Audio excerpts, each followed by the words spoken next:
Okay, Mogosophers. In this episode of the Mog Live, Google has come up with a way for AI to create compelling podcasts with the experimental NotebookLM. And we ask the question, is there a good content blueprint that is emerging? Peter then looks into deeper questions with AI, and is consciousness all it's cracked up to be?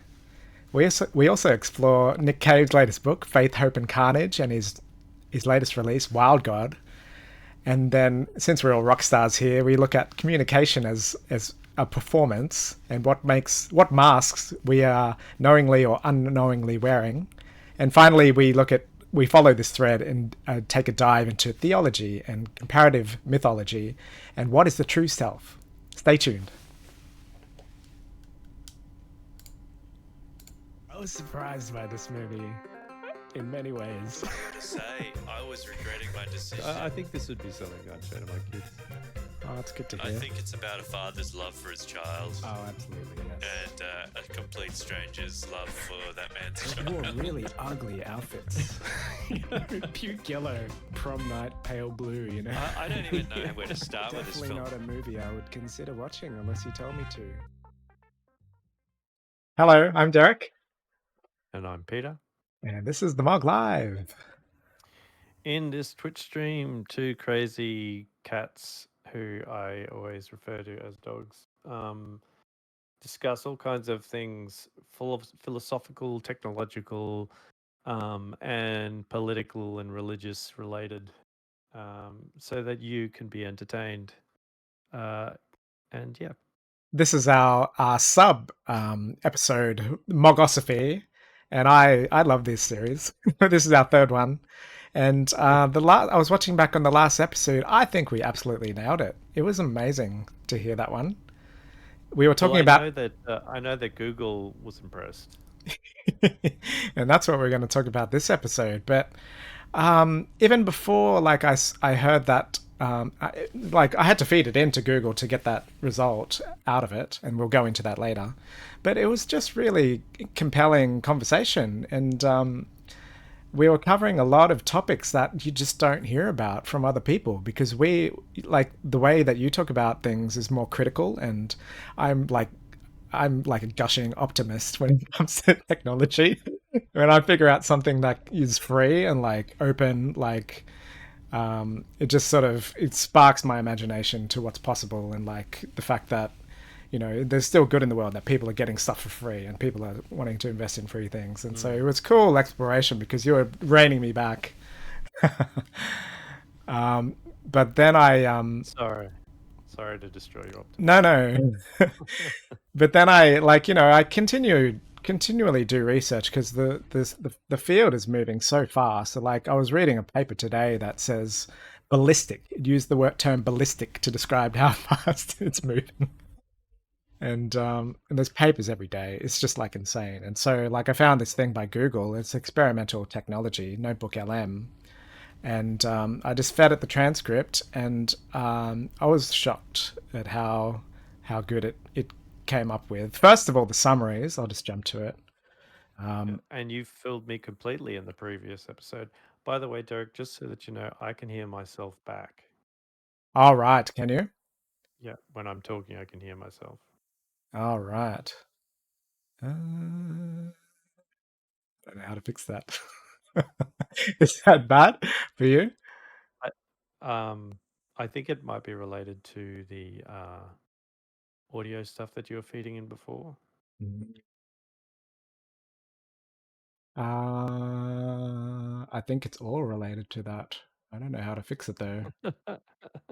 Can you mute it for a sec? Or is it a thing you can't turn on and off? No, because that'll mute it to the stream. Okay. Oh, that's fine. Oh. I think I know. Let me just do it real quick. Sorry, peeps. Okay.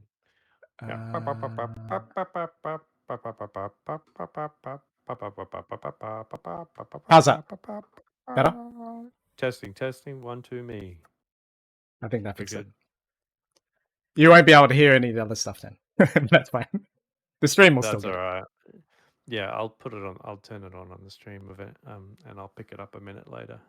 So just to go back, we were like really, I just wanted to get a better summary of what we talked about, and this was a really great way. So it actually, it nailed the summary, and not only that, it gave annotated links to where in the transcript we were talking about the topics themselves, and that's so I've actually got the old episode, like I was talking about DIFY, and it's so similar. Like it's shockingly similar that this is exactly what Google is doing, because I was talking weeks before this, and this is an open source version, but it's doing the same thing. I pump in the RAG, the the vector database of our transcript, and then we ask questions, and it's exactly what Google has done now. It's like, so it shows like the patterns that are coming out, like because the technology is good, and we look for these things that are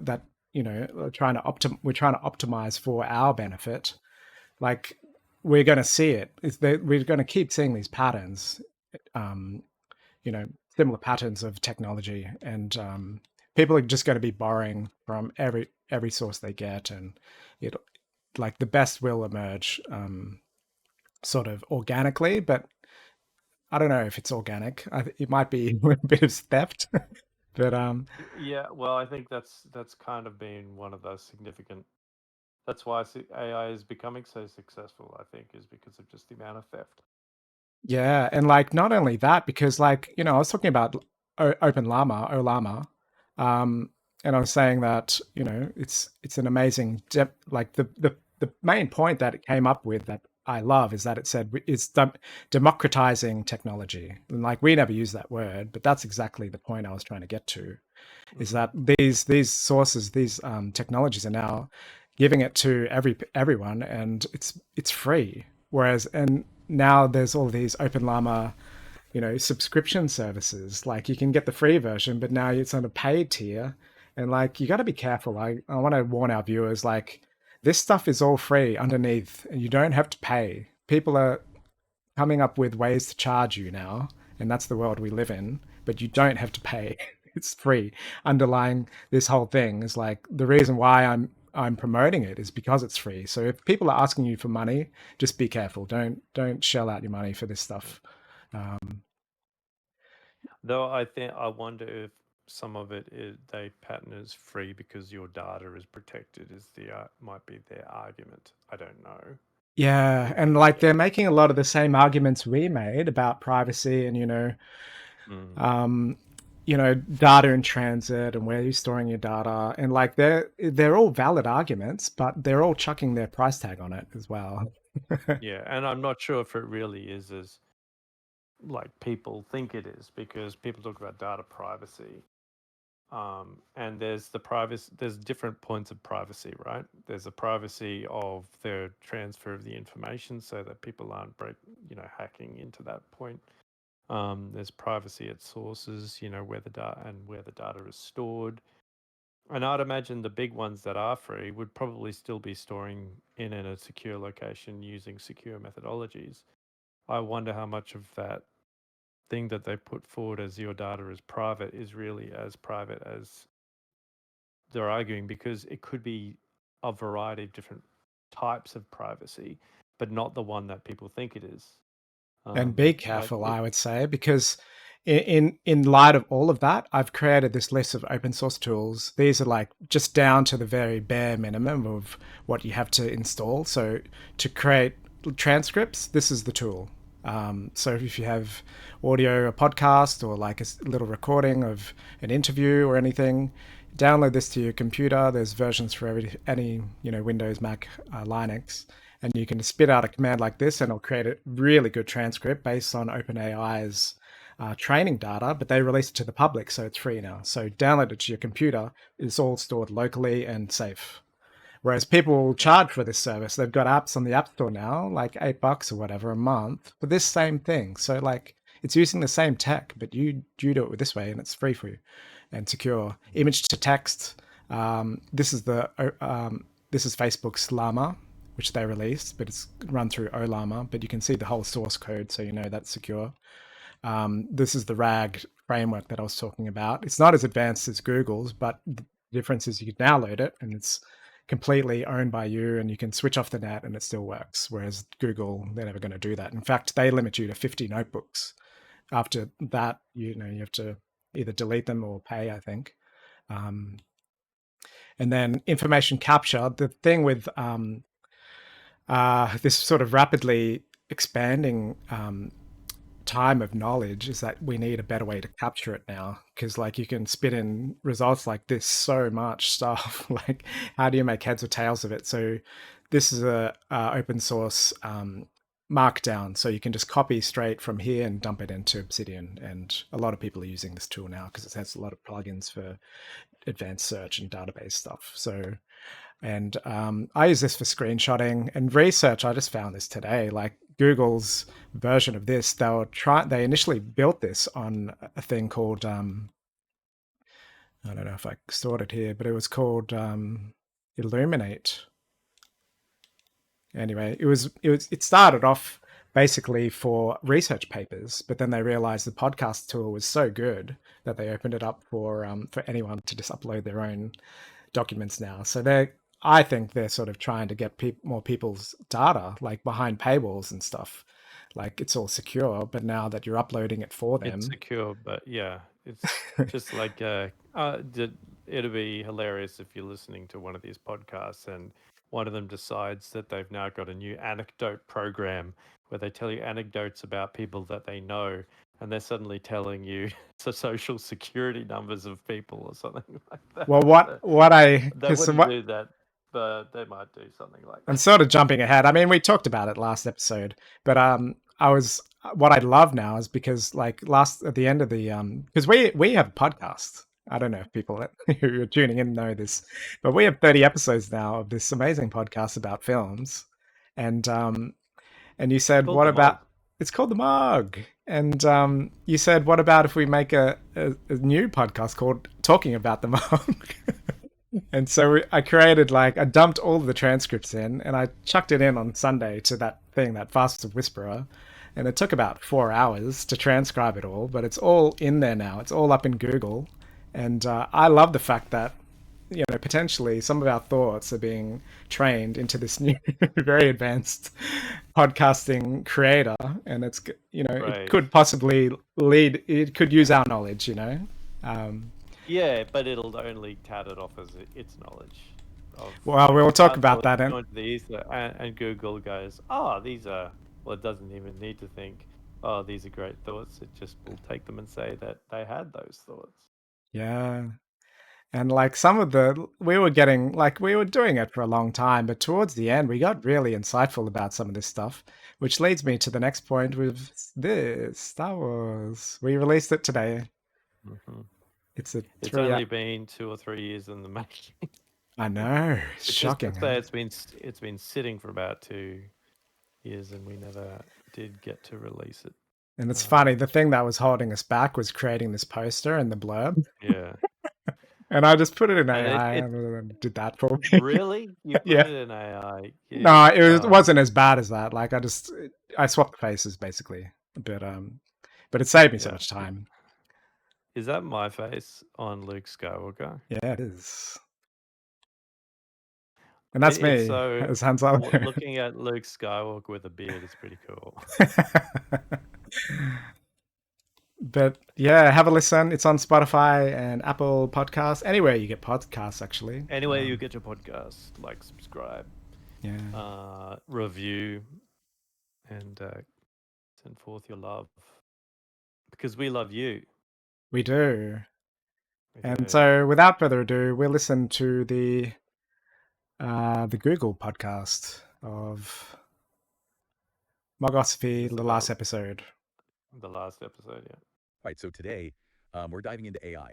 Yeah. Specifically, how it kind of messes with creativity. Right. And what it means to be human, Yeah. And algorithms are everywhere these days. Definitely a hot topic. It really is. Yeah. And the conversation that we're looking at today, a listener sent this one in to us. Oh, cool. From the Mogosophy podcast. Okay. Have you ever listened to that one? I haven't, no. It's two friends just sort of like shooting the breeze about AI, talking about philosophy and personal stuff. Right. They even like throw in some jokes, which I always like. Yeah, makes it authentic, right? It really does. Yeah. So we're going to try to like unearth all the interesting stuff in their chat. Okay. About AI's potential, the downsides and how it all, The pitfalls. yeah, the pitfalls, Yeah. how it collides with creativity. It's a big one. For sure. Yeah. So are you ready to dive in? Let's do it. Okay, so they start talking about the new Apple VR headset. And you might be thinking, like, what does VR have to do with AI? Right. And it's not really about the tech itself. Okay. But how it's like a starting point for this bigger conversation about technology shaping us. Yeah. And then they get into AI writing code. Which is where it gets really interesting. Right, because if technology is doing everything for you, is it really creativity then? Totally. And they actually say later on. Like if you're not struggling, is it really worth it? Yeah, like where's the work, the growth in this area is more associated with the ability to persevere. Right. Despite not wanting to do it. Wow, I like that. Yeah. Yeah. So I want to ask our listeners, like, think about something you're creating, like writing a book, or even just like putting together a presentation for work. Right, right. When do you find that pushing through the hard parts leads to the best result? It's like you have to break through that wall sometimes. Yeah. To get I think this has changed. Then the conversation takes a turn. Okay. They start talking about OpenAI, specifically Facebook's Osama. Okay. And the speaker is so excited about it. Oh, really? He's like giddy about the idea of running these powerful AI models locally, like on your own computer. So like not in the cloud. Interesting. Like he can't even contain his excitement. It does sound exciting. I know, and I think he raises a good point. Okay. But it makes you wonder, what are the downsides? Right, like any new tech. Exactly. And that's where you come in, listener. Okay. They talk about open source AI and running these models locally. Right. But think about it. Yeah. What happens when everyone has access to this technology? That's a good question. Who benefits? And what about our privacy? It's like that old saying, be careful what you wish for. Right. Because you just might get it. Exactly. And then they bring in this really cool analogy. Okay, I like a good analogy. I do too. Yeah. An actor prepares the Stanislavski method acting book. Okay, sure. And they use it to talk about any creative process. It's interesting. Not just acting. So how does that work? Well, Stanislavski's method is about like using your personal experiences and memories to create a believable character. Okay. And in a way, that's what these AI models are doing. Oh, wow, I see. They're drawing on all the data we give them, making connections and generating creative stuff. But that data comes from us, right? Exactly. That's the point they're making. Wow, that's trippy. Right. So even though it seems like AI is separate, it's still connected to us. Totally. And that's what makes this whole thing so fascinating. For sure. It's not just about the technology. Right. It's about our place in a world where the line between human and machine is blurry. Totally. And that's what we need to figure out. Yeah. And then they say this phrase, slouching towards Brisbane. I've heard that before, but remind me. They're referencing W.B. Yeats' poem, The Second Coming. Right. Okay. Which is all about the world like falling apart, Okay. civilization crumbling. Gotcha. And they're linking this to that feeling of apathy, like being bombarded with information. Totally. Like we're all headed towards numbness. Yeah, it's overwhelming sometimes. It really is. All the information coming at us. Right. And they have this quote. Okay. We are all subscribed to this. Very numbing. Yeah. We will numb ourselves. Wow, that's a powerful image. It is. Like we're willingly numbing ourselves. It's like we can't look away. Yeah. So how do you see that playing out in our lives? Well, it's kind of wild, right? We have like all this information, but we don't really know anything. Totally. And they even talk about the comeback of print, like books and magazines. Oh, interesting. Yeah, like in this world of endless scrolling. Right. People want something real. I can see that. Yeah, it's like a physical book. Totally. And they say this. When you reduce this is a new one. It makes things easier on the brain. So true. It's like that buffet. What do you mean? You go to a buffet and you want to try everything. Right. But then you feel sick. Yeah. It's the same with information. I might stop it. Too much of anything can be bad. That's a good Should I point. stop it? Be picky. So how do we do that? With information. Weird. Well, it's about like I think pause it for now. That was completely different. I'm not That's sure a what different- happened. I think that's a different episode.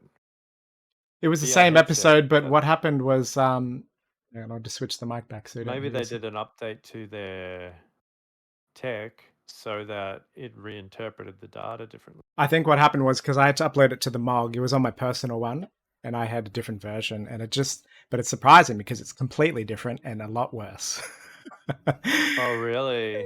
The other one was great. This was rambling. It got the name of Olama wrong. It said Osama, and It combined a whole bunch of stuff that didn't sound like they were related to each other. and it as well. used the personal thing that I said, slouching towards Brisbane. It says, "Oh, I've heard of that." It doesn't make sense because I came up with it in that episode as a personal title for my artwork. So that was quite surprising that it's getting worse. Oh, wow. Maybe it's being smashed by everyone else. That it's less. Is this so the one we'll just listen to is a new version? Right. So do you have the old version? I wonder how I can get it. Should I try and get it? I don't know. How would you try to get it? I don't think. Let me try and have a look. Maybe this. Maybe this will do it. One sec.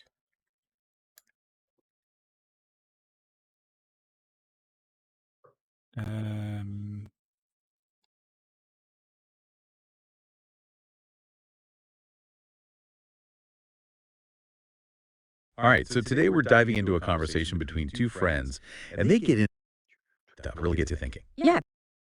For sure, people just bouncing ideas off each other about AI and art and all kinds of things. They're these self-proclaimed philosophers, so. Oh, here we go. Well, that's part of what makes it so interesting, right? You get these big picture questions mixed with their kind of everyday observations. It's true. It's true. And this particular deep dive was sparked by Facebook, or Meta, I should say, open sourcing their language model, LMA. Right. And if you're not familiar with that whole world, that might sound a little jargony. Basically, we're talking about a powerful AI tool that can process language, generate text, all sorts of things that used to be, the exclusive domain of these big tech companies.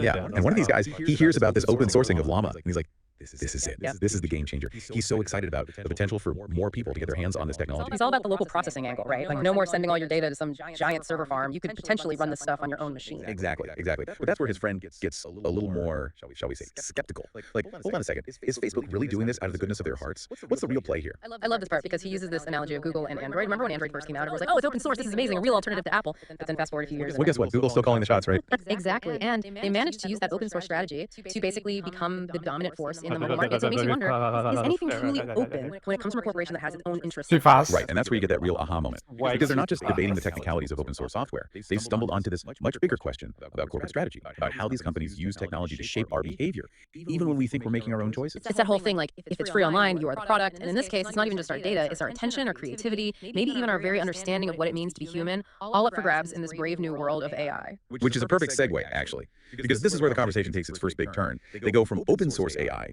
to this idea of a dopamine trap. Like how so much of the technology we use, especially social media, is designed to keep us hooked, to keep us coming back for more, even when we know it's not necessarily good for us. Right. It's like instead of tools that we pick up and use when we need them, they've become these things that are constantly vying for our attention, trying to suck us in, and it's hard to resist. Oh, I know. Tell me about it. Yeah, right? Like how many times have you picked up your phone to, just check the time and then suddenly you've lost like an hour scrolling through Instagram? Don't even get me started. I've lost years, I'm sure. And I think that's what they're getting at, this feeling that we're constantly bombarded with information, with stimuli, and it's preventing us from engaging in deeper thinking, Like there's no time to just sit with an idea, to let it simmer, to really explore it fully. You're always on to the next notification, the next tweet, the next, like, whatever it is. It's exhausting. It's exhausting. And I think that's the tension they're wrestling with here. This desire to be present, to be engaged in a meaningful way versus the way that technology is almost hijacking our brains, making it harder and harder to resist those quick hits of dopamine. But here's the thing, they don't just like complain about it or anything. They actually try to dig into like, why is it so hard to resist this pull, And one of them even wonders, like, what if it's just, part of how we're wired? Like maybe we're just drawn to novelty and stimulation. It's how our brain works. So are we doomed? Is that what you're saying? Are we destined to be slaves to the algorithm? Well, that's where they bring up this idea of, can we outsmart our own wiring? Can we use our conscious minds to choose something different, even if it goes against our base instincts? And it gets them thinking about this. What's that? AI and creativity. Okay, how do we get there? So one of them is messing around with a local AI, trying to get it to write jokes. Okay. And some of them are actually pretty funny, which I love because, humor is like this very human thing. It is. And it gets them thinking, like, what are the ingredients of creativity? Can a machine really be funny? Or is it just mimicking what it's been trained on? It's a good question. And they don't really come to a definitive answer, do they? No, but that's what's so great about this conversation. It's not about having all the answers. It's about asking the right questions. And one of them makes this point that real creativity, like true human creativity, it comes from connecting things that don't seem obviously related. Okay. The more disparate the ideas, the more interesting the potential for that spark of creativity. So like, instead of just riffing on the same old things, you're pushing yourself to think outside the box, to find connections where you wouldn't expect them. Exactly. And then he takes it even a step further and says that sometimes limitations can actually make us more creative. Really? Yeah, because when you have constraints, it forces you to be resourceful, to come up with novel solutions, Interesting. So too much freedom can actually be paralyzing in a way? That's the idea. And of course, the other friend jumps in with a counterpoint, because that's how they roll. Always playing devil's advocate. I love it. He brings up method acting, and specifically this quote from Konstantin Stanislavski's book, An Actor Prepares. I have to admit I haven't read it. Oh, it's a classic for a reason. But anyway, Stanislavski talks about how great acting, like truly great acting, it comes from a place of deep internal connection. It's not just about like putting on a costume and reciting lines. It's about tapping into your own personal experiences, your own unique, what he calls I-amness, to bring authenticity to a role. So it's not enough to just have the skills, the technique, whatever. You need to bring something deeper to it, something uniquely human. Exactly. And that gets them thinking, okay, so what even constitutes good art in a world where AI can generate paintings and write poems and compose music? Like, where do we draw the line? Yeah, it's a tough one, right? Because if an AI can create something that's technically brilliant, does it matter if it doesn't have that emotional depth, that human touch? Right. And they even bring up like Olafur Eliasson, the artist who does those incredible immersive installations. I've seen pictures, they look amazing. Yeah, so they're talking about how his work is all about how the viewer experiences the art, how it makes you feel, and they're comparing that to, say, a traditional painting or sculpture, where it's more about the artist's intention, their skill, their unique vision. So is it even possible to compare those things? Are we talking about apples and oranges here? Well, that's where they bring in that quote from Søren Kierkegaard, once you label me, you negate me.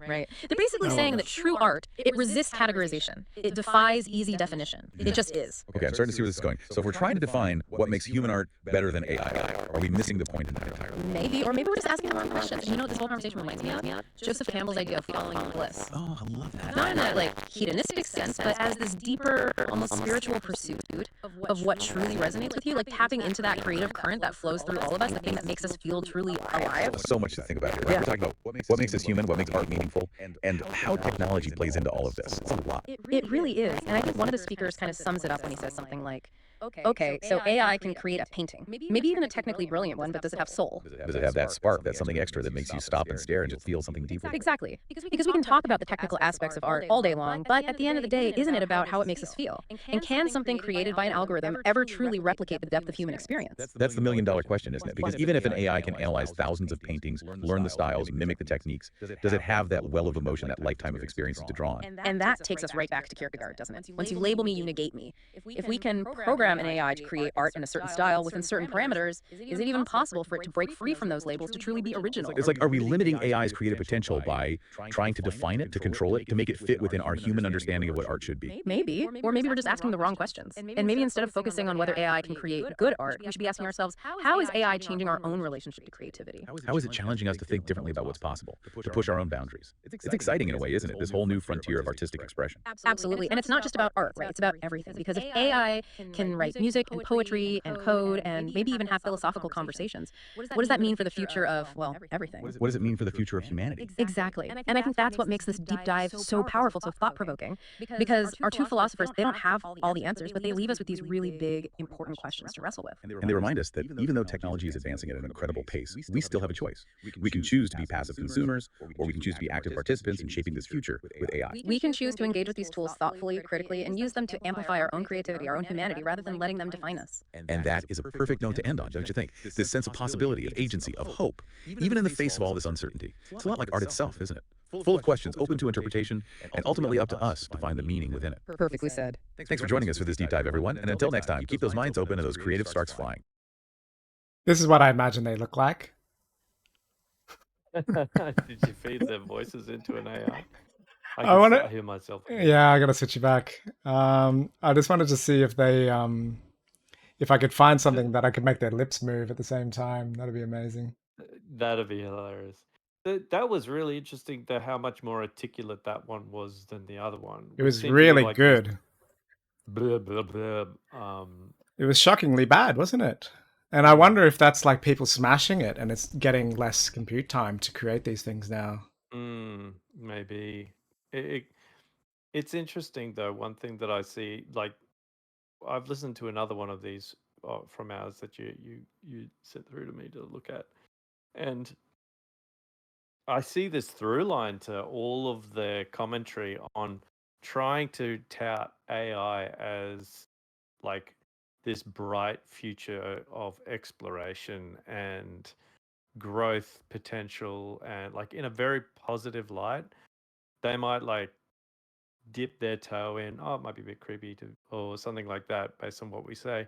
But it always kind of twists it around towards finishing up on AI isn't it beautiful that we should be exploring our contribution to AI and connecting ourselves together? And it just creeps me out every time it does it because it's like consistent. It's like it's got an inbuilt message in there that if anyone talks in AI, it's time to get put on the sales pitch.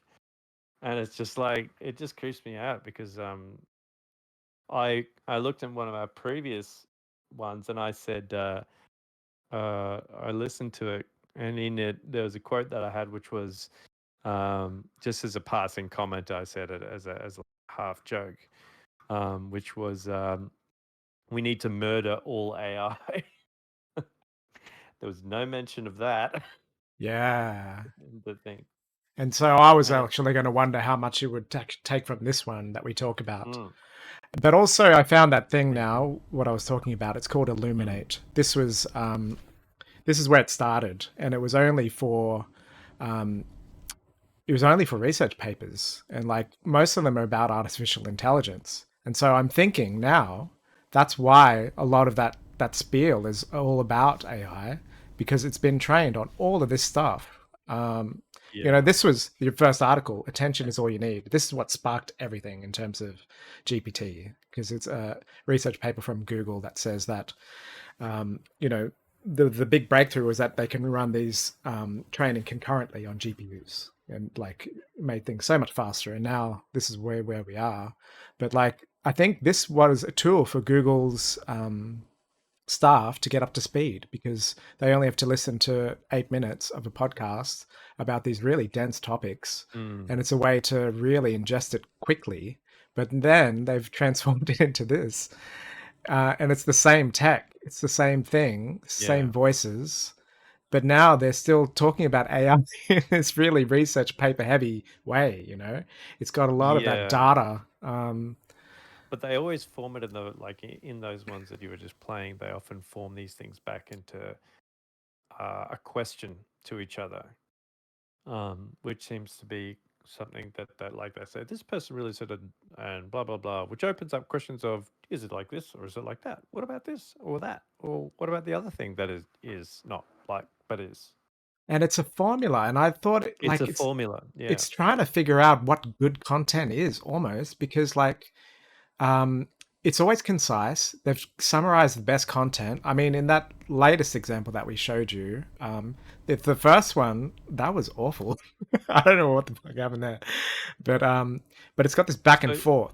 Like in the good example, it's like they are, like you're saying, they ask each other questions and fill each other's sentences in.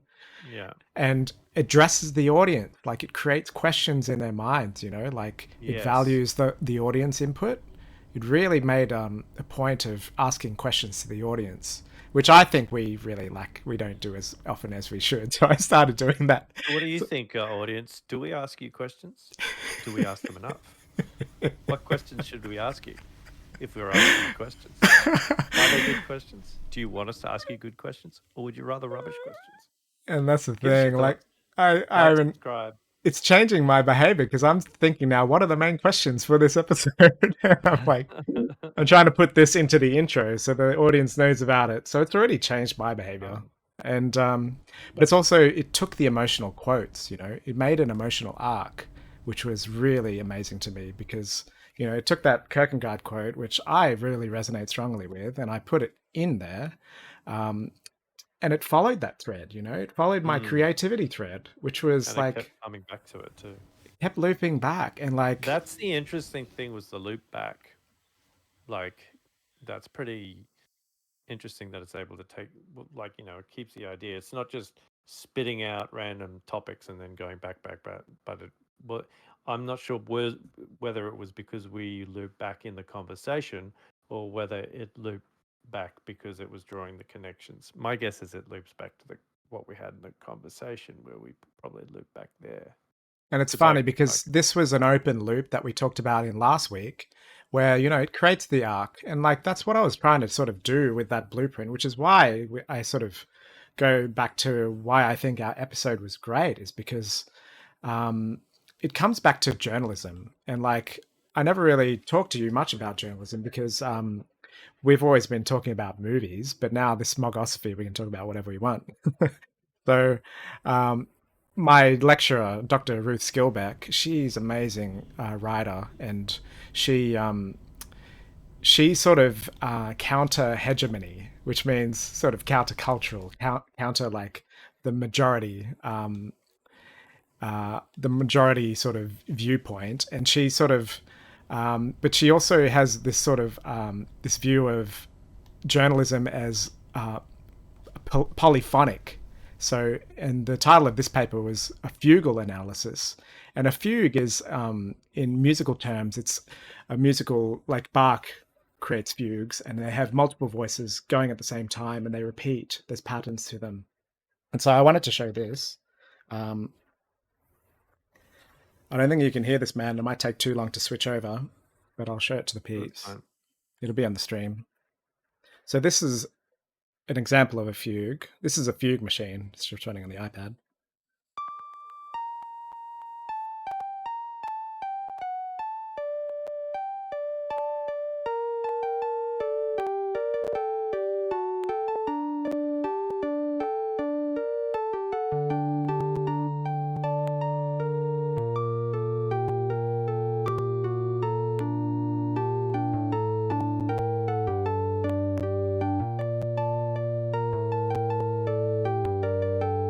So you can see the heads each playing at different times and different places, but the same core is being repeated.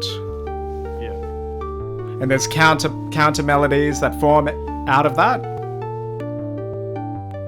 And if you look on the left, they're just notes, but it's the relationship of those notes. So that's my little musical interlude. Yep. So how does that relate to what she's talking about? So further on down, she's saying there's all these musical terms that relate to journalism. So specifically, you're dealing with the primary data, which is generally interviews, but and you can use polyphony. So the focus for me was really just to use as many voices as you can. And like I've always done that with the Mog. Like in my research, I look at all of the history that I can find and get their little quotes, that gold, that little excerpt of something from their soul that they put into their art, and actually quote them in their words. I try to anyway. And so that creates polyphony. You've got to sort of, and like when I listened to these summaries, it actually picked up those little quotes here and there, like in that research that I was sort of trying to convey this technique where you have multiple voices, but they also loop back. So you have, one voice put on hold for one section, and then later on you reiterate it, like we're saying with the open loop. Yeah. It's sort of like an arc. But what you do really well is your counterpoint. Like you will always sort of question something that I say that doesn't make sense to you, and it might not even make sense to me. And it's good that you bring it up because then we can explore it. And like further on, there's recurring motifs. This is where you've got really great journalism because you've got almost like a shape or like an image of what it is you're trying to convey, like a theme, like a deeper meaning to something, and An archetype. yeah. And like I really think that we nailed it in that last episode because it all carried through, and like the AI was able to pick up on it. So what it created for me was like a self-reflective feedback loop, which was immediate. Like I just fed it the transcript and I could see exactly what it picked up on and what worked. And like the fact that it did work at all, because it was just an experiment to me. This is a new thing we're trying out. But it made sense, it actually resonated emotionally, and it was new knowledge that I've never heard anywhere else. It was kind of like no one's talking about creativity in terms of acting and painting, in terms in music and journalism and technology. Like we're sort of the only ones doing that I'm aware of anyway. And so these musical terms are what add depth to journalism, but also it comes down to research as well, just like getting as much primary data as you can. And that's why I love this new system, is because I just chuck in like the raw primary data. Like last week, it was just from pages from a book, and like, but you can't get any purer than that, like his actual book. And like, it has knowledge of quotes from that, so it can actually augment. I only really have to pick out the gold bits, and it can augment my knowledge with the proper quote and whatever. And so I guess what I'm trying to say is that we did a good job. Well done. Nothing quite like intellectual masturbation. Is it? But no, I was going to say it. At first, I was going to say, well, it's sort of a reflection of how well structured that the podcast was for it to pick up and create those loops. If it wasn't for the fact that we put it through again and it came out with a whole bunch of crap. That was Well, like, that what was happened surprising there? to me. Yeah, I do wonder what happened there. I really It's like think turned it into sludge. I really think that people are smashing it now, and it's giving it less compute time probably. So it's only It's interesting. but also one other final aspect of journalism in this is Tom Wolfe. She introduced us to these new journalism writers in the 60s, late 60s. And they, like, even like Truman Capote, they were trying to treat journalism as like a non-fiction experience. Like so their goal was give the full objective description, which I always try to do, give the best, objective answer, but also add emotional life to it by your own means, because it is a podcast. We can talk passionately about these things, these subjects, and like we can actually enter the minds of who we're talking about and try and think like they were thinking at that time. It's an area of fiction, a blurred line between fiction and non-fiction, because we don't have the full answer, but we're injecting as much as we know and like what we believe as well. It's kind of like, and it gives a different experience to the viewer, because we're listening in a so personal. We've got a voice in our head telling all this stuff, and but we have leeway to do that. Yeah, it's interesting. Like the thing for me often is there's lots of different ways of conveying information and conveying factual information and being able to delineate between what is fact and what is fiction. And whenever you sort of bring in an emotional component, it seems to tend towards more fiction, because it becomes more subjective because of our understanding of what emotion is or what a person is actually feeling.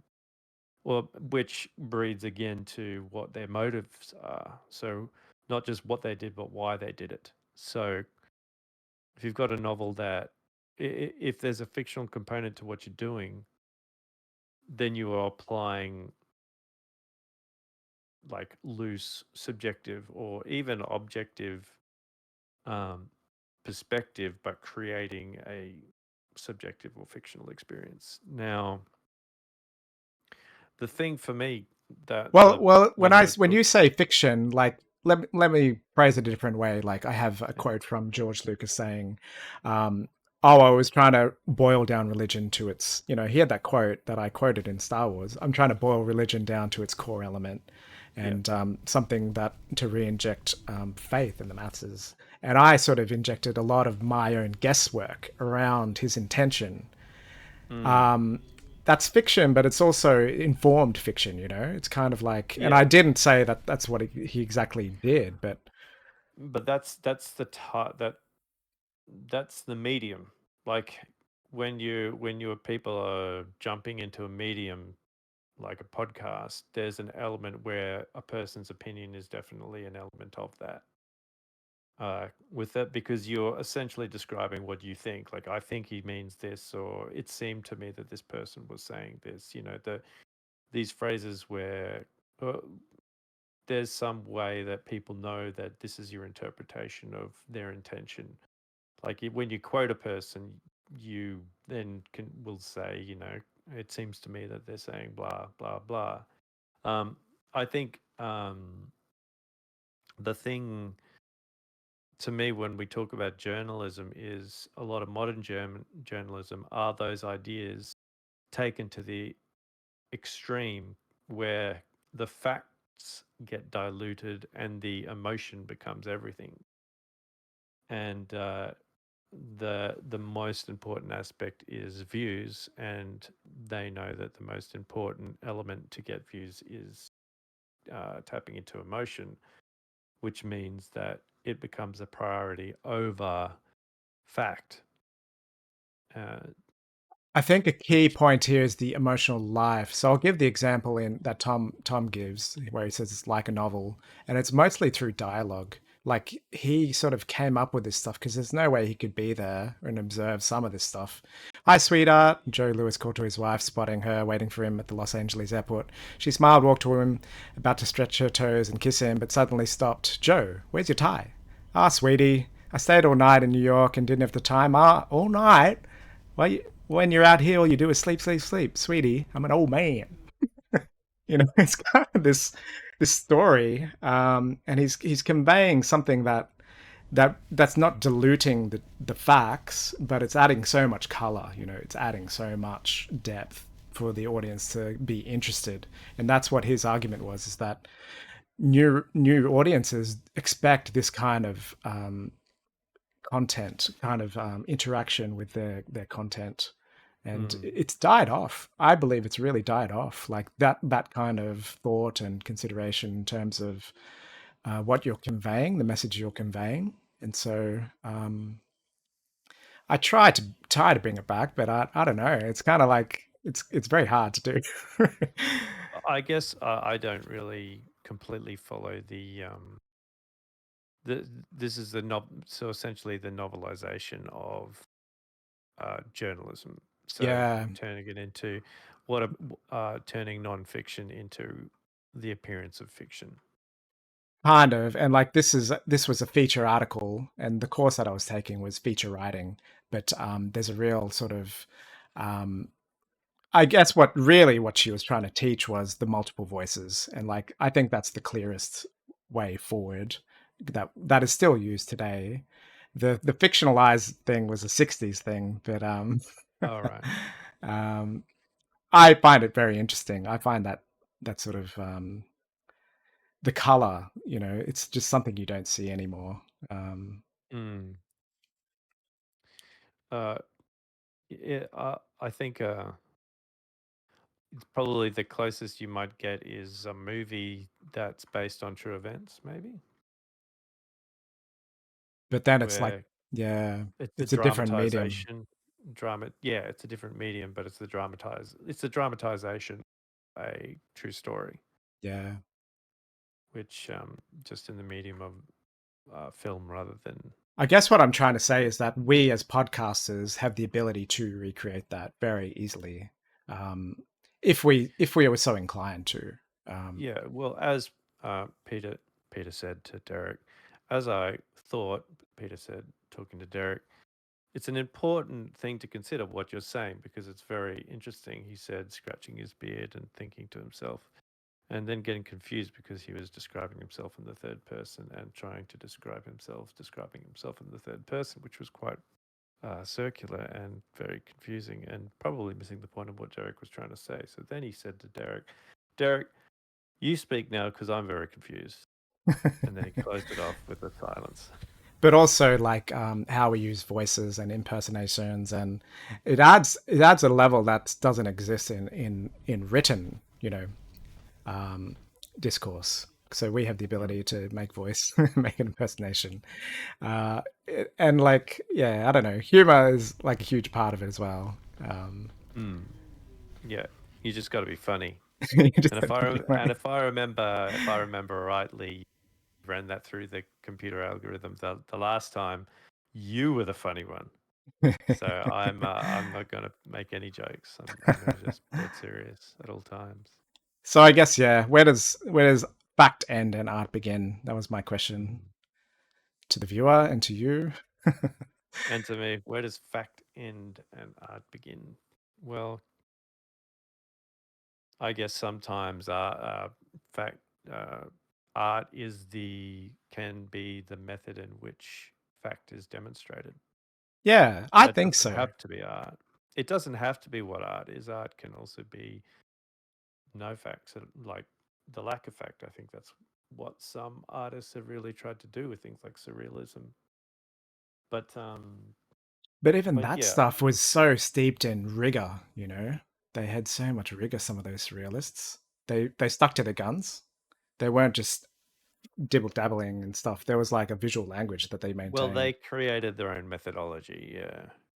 But like all methodologies, someone might create that methodology and then adhere to it, and then someone might build upon it or completely ignore it altogether.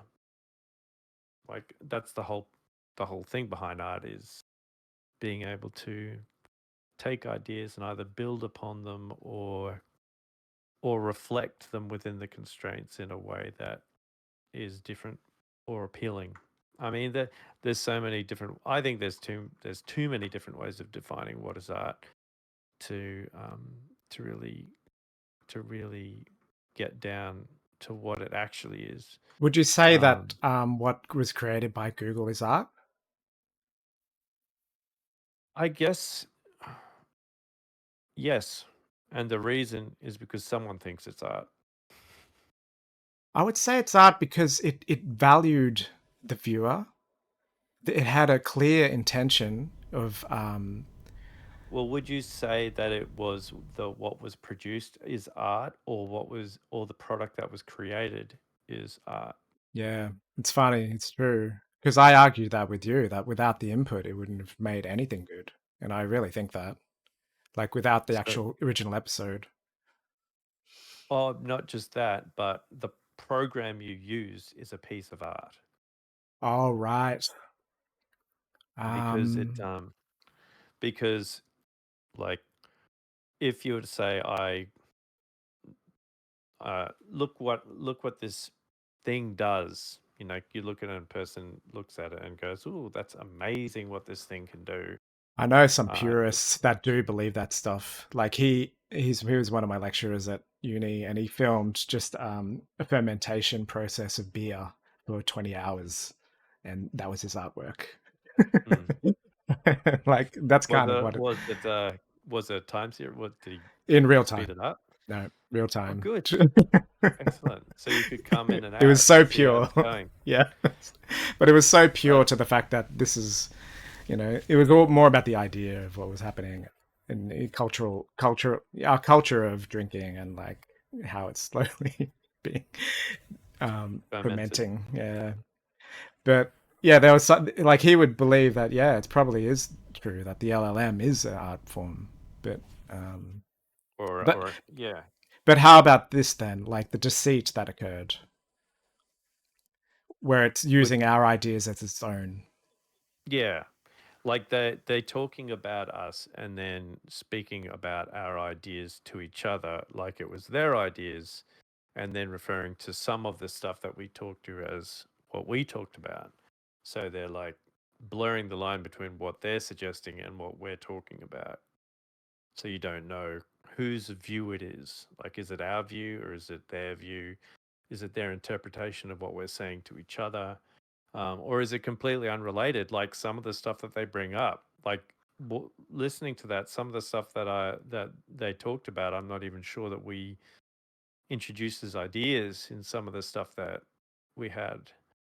I go back to that one about AI, and they were talking about how isn't it and I don't think this is one that the viewers will have heard, but it's about where um, they say, "Oh, in the future, isn't it like a potential cohesion between, you know, the creativity of a human and an AI working together?" And I just don't remember ever saying anything like that. And that so they're blurring the line between who is talking about what in this thing. So it really is. It's a podcast in medium. It is a podcast because that's kind of how podcasts go, where you don't really know who's talking about what and from whom and where the source is from. Except that when you're watching a human do it, you know that it's their mental processes that are running. In this case, it's just a program running that is spitting out what seems to us to be a stream of consciousness between two people, which is an interesting segue, if I may, Derek. Yes. Um, uh, because one thing that's been sort of going through my mind recently about AI is there's two I guess there's two or three core ideas that have kind of been going through my head at the moment. One of them is, what is AI taking from us that we are believing not to be of value that actually is of value? What gives us meaning that AI is going to be taking from us? But we're convinced that it actually isn't that meaningful, which I think is a question that lends itself to something to the that interview, the performance interview thing. But we can talk to that. But the other one of the other ones is about consciousness, and because I think a lot of people think AI will never overrun people, or it will never take over what people do, because we are conscious entities capable of deliberate, intentive uh, pursuit of something and making something happen because we have the intent to do it and the drive. But an AI doesn't do that. It is purely reactive to, and it is designed for a purpose that we've created. And as a result, it doesn't move with that outside of its remit or its potential. And that comes to the idea of because they essentially aren't conscious. There's no feeling of I for them. They don't, as much as you might listen to these two podcasters that don't exist talk to each other, it's fed within the constraints of what they do. And it gives you an idea that these people are actually people talking and they have their own thoughts and feelings and emotions, but it's just a program running. It's just a reflective program. So obviously it's not real and it doesn't have value, and therefore it's just a fun gimmick. In a way, that's what you could argue. But then what happens if we think consciousness isn't actually all it's cracked up to be? What if something is created that is purely reactive, but it's reactive in a way that allows it to grow and change? Because we are purely reactive as well in a lot of ways, where we are continuously reacting to our environments, and the drives and intents that we have are based on a reaction to the environment. So if there's a single factor, survival, is survival actually something that was a conscious choice to maintain, or is it just that constant repetition and feedback has led the ones that just through blind luck are actually able to survive longer? And it's just the repetition of those processes that gives the idea that it has a survival instinct, when it's just that it's the one that's run through enough iterations that just those combination of elements gives it the visual appearance of survival, what we would call survival, but it's not, because there's no intention to survive. It's just it does this thing that makes it survive. So it's given the idea, we give it the idea that it's conscious and has this survival mechanism. So That's it's kind of, more external, you would say. yeah. So what we're looking at and what we're reacting to and giving the, like, we're giving it the idea that it is a conscious thing is not. It's just a purely it's a thing that's been developed and grown and very intelligent to the point where it's able to react to an environment, and it gives itself the appearance of being conscious. Yeah. There's a book, and I go to this. There's a YouTuber who does. He's called Quinn's Ideas, who does like a whole bunch of science fiction books, and he talks about like a whole bunch of mainstream ones and some side ones. He's interested in horror and science fiction, that type of thing. And one of the ones that I was listening to, as he said, one of the creepiest science fiction novels was this guy called Peter Watts. He wrote this book called Blindsight, and it explored the idea. And I had never really. It sounded very silly to me on the outset of, what if consciousness is a mistake? What if consciousness is not actually something that you need in order to be the most advanced intellectual species that exists? And the idea for it was that, and he put a quote up of sort of part of the discussion point, which was that consciousness actually takes a lot of energy to you have to do a lot of mental energy, and take that away but maintain all the elements of intelligence and that type of thing, and it can be supercharged in terms of its expansion. So the quote here was, I wastes energy and processing power, self-obsesses to the point of psychosis. Scramblers, which is the aliens, have no need of it. Scramblers are more parsimonious,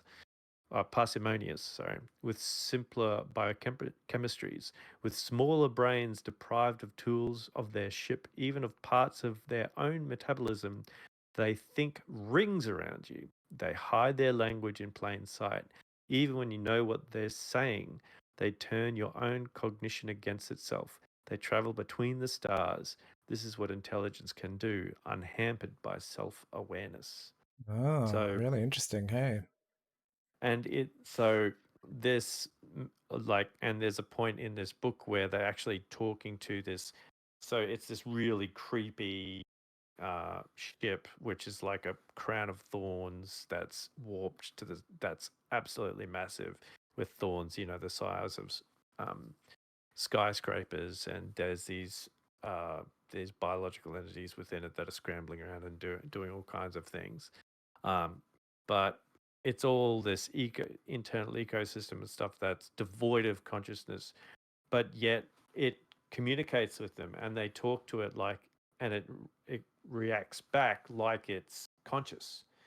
But as they have more and more discussions with it, there's certain things that come out of it that's like, actually, this is just a feedback mechanism. It's taking what we're saying and it's feeding back information to us, but it's not actually conscious of what we're saying. This is just its pure responsiveness because it's so intelligent and so developed and advanced that it's just pure.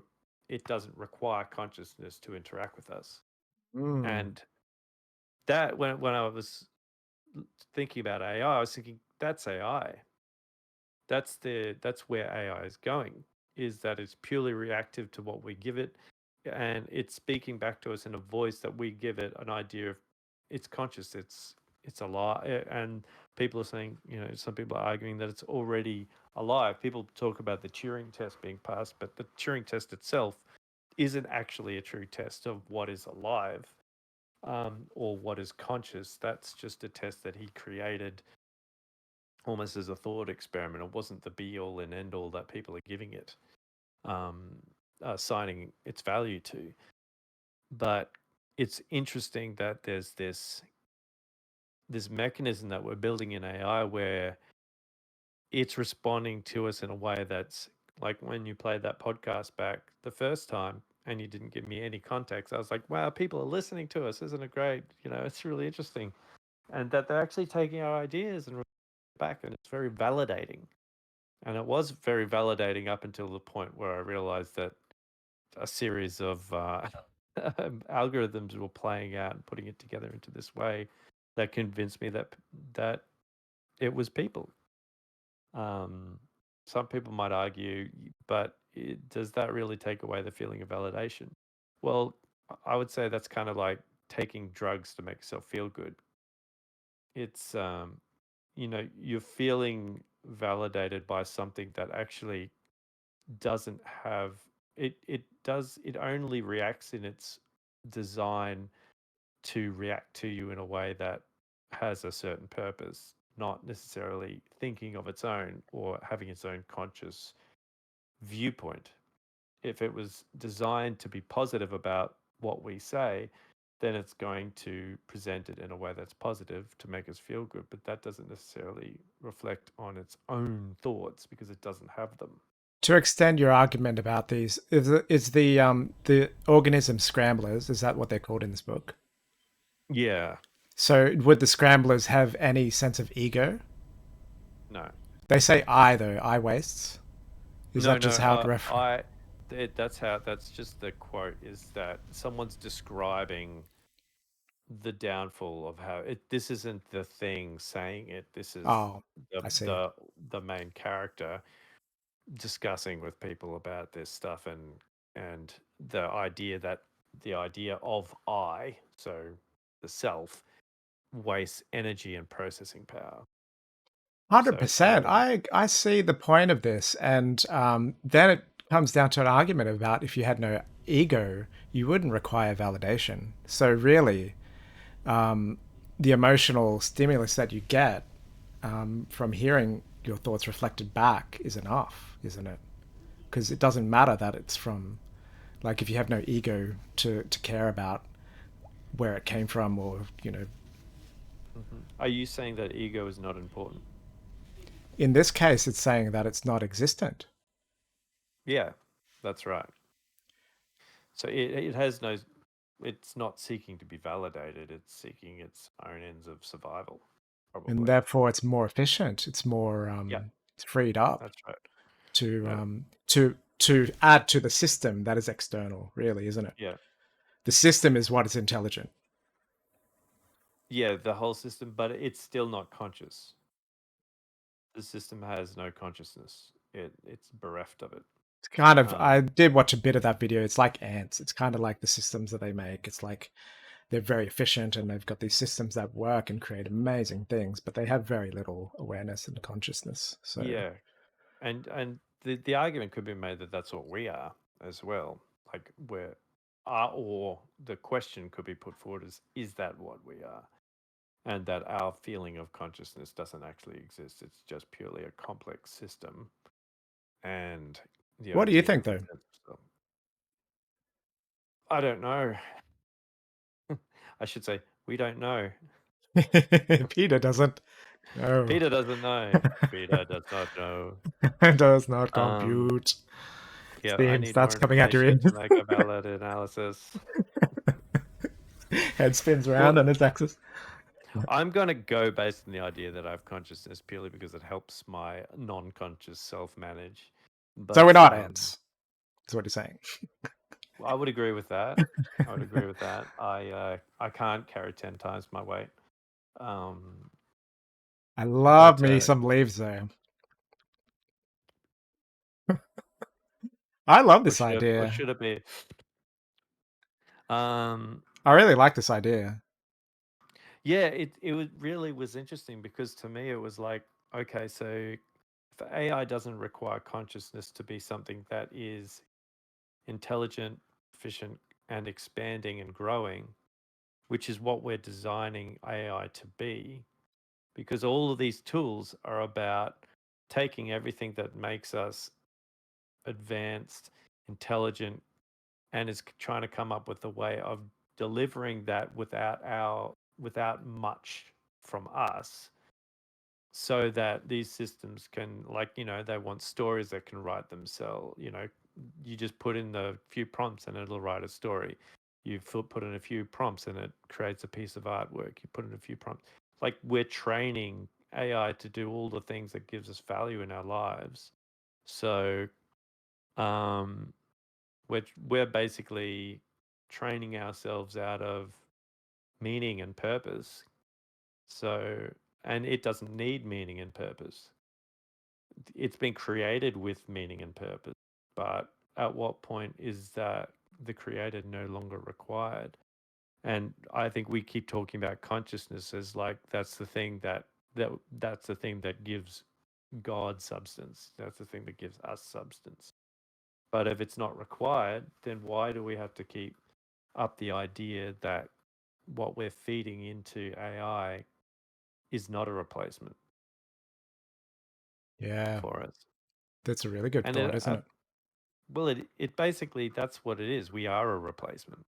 Like, we are being replaced, and I think that comes to the But what about significant. this idea of so I mean, I'm using the word consciousness, and I sort of I see it as a collective consciousness, but it's not. It's a collective repository of knowledge.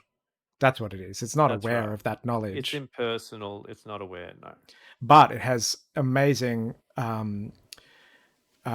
relationship ideas about probabilities of importance of that knowledge. Yeah. What's important to Well, what's important relative to the context that you've given it? that you give it, the questions, the prompts. And so I forgot where I was going to go with that.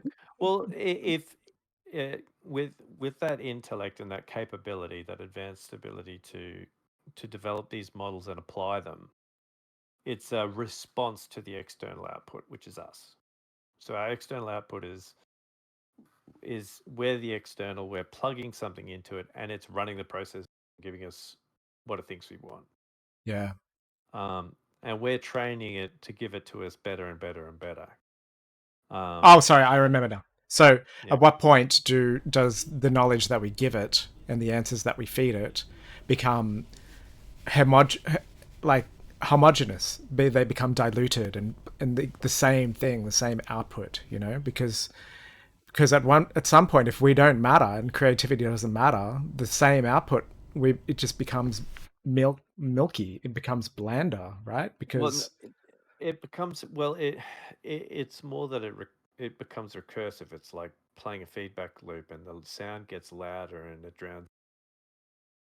but it also becomes less creative, isn't it? I don't know. I don't know what.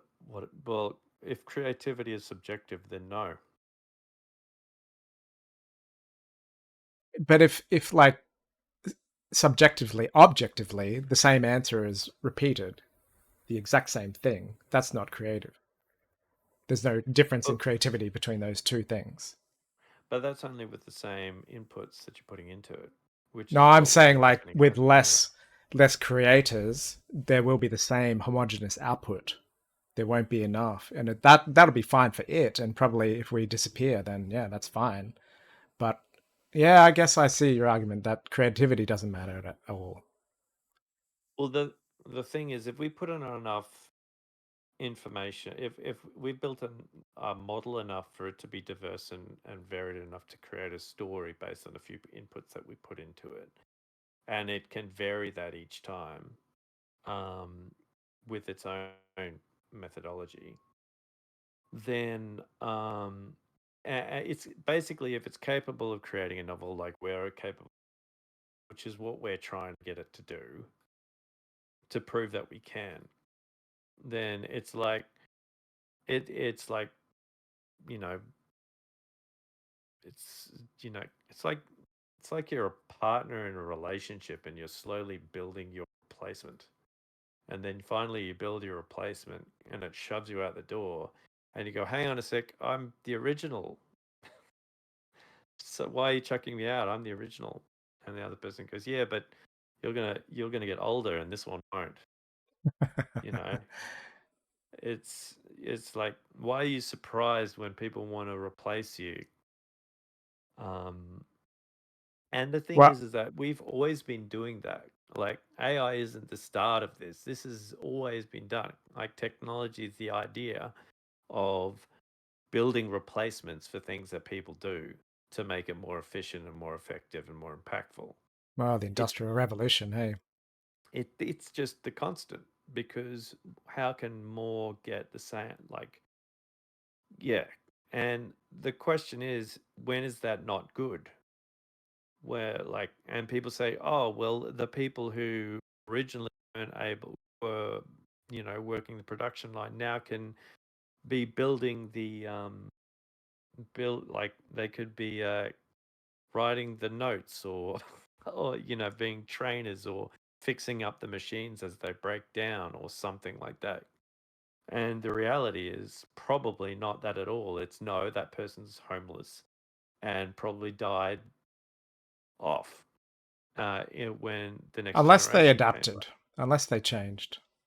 Yeah, but what adapts more quickly now, technology or people? Well, I was looking into this guy, Asmund Gold. Asmund, what's his name? Asmund Gold? He's, you say he's like, how would you describe him? Oh, this. Oh, so I was trying to remember. It sounded like a philosopher, and then I realized you're talking about the YouTuber. Yeah, yeah, Asmund Gold. um, well, he just he thinks through. He just likes to bluntly explain how he sees the world in a very logical way, and he likes to play things out and explain it very clearly, even though he's like, this guy who, he's probably got a lot of money, but he lives in a household that's all, looks a bit like a dump. Um, but the way that he articulates himself, the way that he plays out the logic, it's very good, very concise, very intelligent. So a Um, couple of days ago, maybe last week, he said he did a video about AI in video games. I think EA were pushing AI in their latest investors call, but he said his view was plainly that they're going to replace 80% of people and have 20% do all the work. That was his view. yeah, yeah, that's right. And So he's what happens? bullish on AI and automation. He's what? Bullish on it. Like he says that this is what's going to be more commonplace moving forward in our Yeah, futures, AI and automation. yeah. I mean, that's what is constantly being pushed for. What the question then is what do people do? How do we get meaning out of our lives? And everyone says that there's, and this kind of comes to that thing about, this is one of the points that I was thinking along the lines of, which is, how does the adoption of AI impact on what gives us value in our lives? Um, so does it changes what it um, like what it means to work. A lot of people talk about the idea of work as being something that they have to do that they don't like doing. It's like, well, you don't have to work anymore. But I think that's because what people view as work is an idea that we've been given of something that actually gives us value, but we end up believing that it's something that um, takes time away from what gives us value. But Mhm. it's but it really is, to me, is it work or is it service? Like, I think a lot of value that we get out of life is taking responsibility for things in our lives, and part of that is my camera's so good at getting out of focus. It's the AI is taking me away. Slowly, I'm going to keep talking and coming more out of focus as I early algorithm. Um, Yeah, but I see what you're saying. Hey, there's like, a different focus on in terms of you know what is valuable in life and what we've been told by society is valuable, and like the paycheck doesn't lie. I don't, but yeah, I mean, we talk about money as being the old, like, if someone said, would you rather a car or money or something like that? Most people would say money. Um, but but that's because most people don't want a car. But if a person really wants a car and they can give you this car, which is exactly what you want, and you don't have to pay for it, then they don't need money. But the purpose of life is not to acquire things. That's What do you what think it makes is? it's to provide service to people, to be part of something and to have meaning in it. Like, we get meaning in our lives by doing something that has an impact on other people's lives. That's kind of what I think it is, because that's where we tend to feel the most value in our life. Um, I know a lot of people say it's about achieving their own personal goals of being more fit, more healthy, and more blah. But I mean, if you're a more fit, more healthy, advanced version of yourself in a room where there's no one else and you're enjoying it in a prison cell and you can't tell anyone about it, then what, do you really think that you're going to be happy doing it? Like, I why are think you if doing that those things? person is it really comes down to spirituality then. If that guy is like at peace, he could be alone, you know? Isn't like that same like with the same with the monk, like that lives in a cave and prays and is devout faith to God. Like what's the difference between that where he's But completely content and at one, you know? he might have a very short life because there's no one to feed him. Or he can breathe the air and get sustenance from the air, you know? At, at a molecular level. He can soak in the sunlight like a solar cell. Some of these Uh, stories you read, that's what they reckon, you know? I've seen that. I've seen those things, and it's just, there's a lot of gurus out there who say this stuff. Like, you can see, if you look in my hand, you'll see the universe. Look in my hand. Did you see the universe?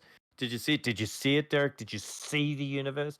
And you're like so pushed back as to Ah, I'm not like, saying I I just believe it. I just like have read stories. I've I've heard those as well. You look at them and they're like this really thin person who doesn't look like they can stand for themselves. Uh, and it's really What that they about go like bathe. Thoreau then? He went into nature and he found complete serenity, you know? Thoreau, Thoreau, the David Thoreau, the the author. yeah. So, like, firstly, is that what everyone is going to do?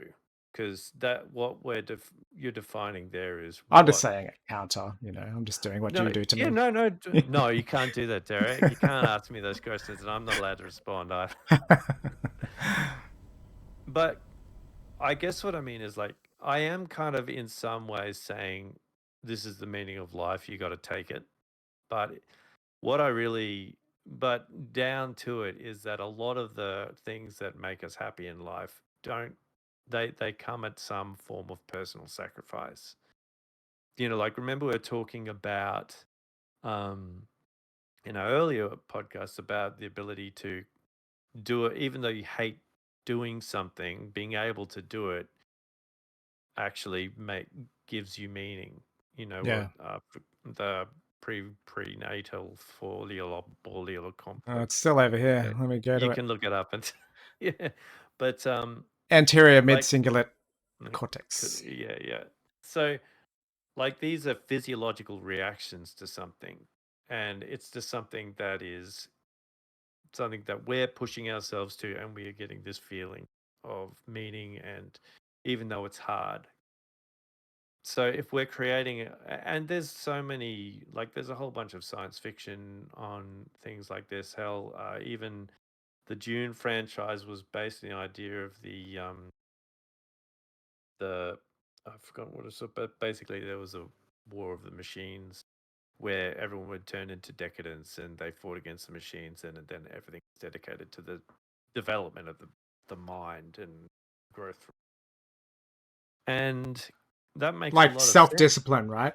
Not just the mind, but also the rigor in order to. Yeah, well, part of the development of the mind requires self-discipline. Those are you could almost call those things as like tools or exercises that are required in order to develop the sense, the yourself, which self-discipline is like a technique or a tool.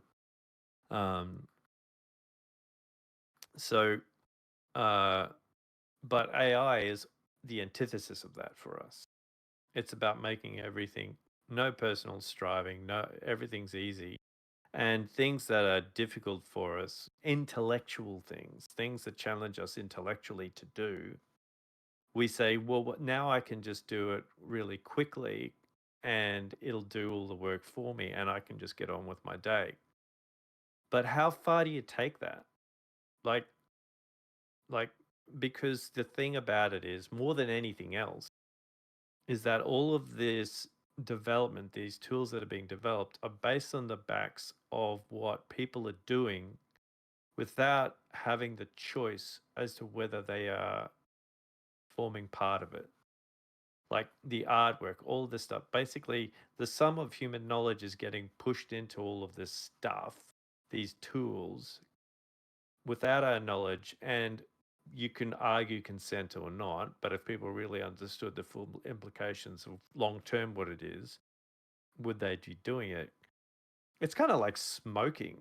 It's like we're smoking ourselves to death because we're addicted to smoking. We use this stuff, it makes us feel good and all of this sort of stuff, and slowly we're giving ourselves cancer. We know we're doing it, but because we're addicted, we just continue to degrade. Because we're degrading our minds, we're going to have increased levels of dementia, Alzheimer's, all of this stuff, because we can't because all of the aspects that give us our sense of self is being taken away from us, and we are willing participants in that. It's a bit of a dark view, man. It is. It is. And I'm not the only person who has it, but I don't but you talk to there are a lot of people who are losing their jobs, and I think they're entitled to have that dark view. If they no longer have a job, they no longer have skills that are required, and we are dedicating ourselves to continuously putting people out of jobs. People could say, well, that's not what their intention is. Our intention is to develop human knowledge. But how far do you take it? Like, what do we value? What gives us value? So what do you want? And do the other thing as well is, do we have a choice whether we can participate or not? Because how much of our life has been the majority adopting a methodology. Society changes as a result of that, so that people no longer have a choice whether to move into it or not. How much technology now do we need in order to do banking, to get our finances, all of that type of stuff? We take these things for granted. I would argue on that side that it's all optional. And I've argued that before with you about we could all burn our phones if we wanted to and never ever Yeah, use the as a internet. majority. As a Yeah. majority, we can. But if you are a person who sees where the world is going and you don't want to take a part in it, what are you depriving yourself of that you would have originally had in an earlier age? that you no longer can have. Well, I had this section So, on friends. Sparks. Let me see if I Let's can talk find about it. like So, like, friends, bro. with. Friendships, social Okay, groups. go. Sorry. Sorry. Well, what about things like friendships and social groups? Like the base level of what we require in life to feel normal as a person is to have friends, to meet up with people, to meet new people. Um, a lot of how that stuff works now is based on the requirement to be part of a technological environment. Texting, mobile phones, Facebook, all of these media out there's methods of connecting with people are purely technologically based. You can try to call people and meet up. You could turn up to someone's doorstep and say, "Hey, I was thinking of you. How are you going?" They're going to look at you like you're a weirdo, and they're going to say, "Hey, look, I haven't talked to you for 10 years." And you say, "Well, that's because I got rid of technology." And you Well, I know, was going to say, so there's this trend now, and I'm seeing it mm, very prominently, is that there's a shift away from this and towards private encrypted messaging apps, private radio communications, getting off the grid. There's a huge shift, and like you can see all these channels, like they're using tech, but they're actually talking to these communities that are rejecting, like they're taking charge, and there's a backlash because we're in this nanny state and we feel like we're being watched and listened to, but now with the democratization of these technologies, we do have more power now of what we store and where we store it and what we choose to converse with. And like some of these texts, like it's like the size of in your palm. It doesn't use cellular. You can talk to someone like with a walkie talkie, and people are buying these oh, now. okay, So like they're getting off the grid, and it's kind of like it's yeah, pretty inspiring actually, because that means that that is inspiring. Yeah, people are um recognizing it. yeah um and once you reject these things, like, but it takes it's not like what I found personally is that you have to develop your own framework for existing with it. Yeah, And it's like your own morals and your own sort of your questions about what's acceptable to me. So like the original sin of like scraping the internet and everyone's artwork and everyone's IP for knowledge. That's a huge one. That's a huge ethical question that you have to yeah, ask yourself. Am I okay with that? yeah. And a lot of people will say no. They'll say no. But they'll That's still use the technology. but if that's how aligned to your values you are, like if you really believed it, you wouldn't use it. But uh but people aren't purely like my value is this and that line will never be crossed. I You mean, know, not there's everyone's like 100%, believes well it's that, but well that's like an it's example. but like how many people believe in animal cruelty, against animal cruelty, but they still buy products that they know are predicated on animal cruelty. It's because life is giving them, okay, there's the super hard option, and then there's the option that everyone else except you has. You may not like it, but this is what everyone like. It's like But then saying it to becomes people, do you want about to go like to heaven or do you want to go to hell? yeah, but then it becomes sort of like about numbing yourself to the idea. Oh, I won't listen to Yeah, that argument about this because that was used yeah, for washing, puppies' feet, or yeah. you know. Cognitive dissonance, basically. Yeah, Yeah, and that's whole, that's where this will end up, this conversation eventually, because we'll be numb to it. yeah, that's right. Uh, But I the still think it is a question of a framework for yourself, very personal framework. I think the thing is for people like us, we like to ask these questions and to think about how why we do what we do and what gives us meaning. But that isn't how everyone thinks. So they're going to go based on what like the simplest version of society is telling them is acceptable way of doing things, because that's the how like even we do that. Like we might adopt something, learn more about it, and change our view after. But the what most people respond to the most is this going to make it so that I don't have to do this, so I can do that? And if we're in a constant state of you don't have to do this, you can do that. You don't have to do this, you can do that.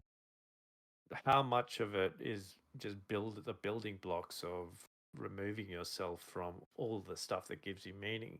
At what point do the petrol prices get so high that you say, I'm not going to have a car anymore?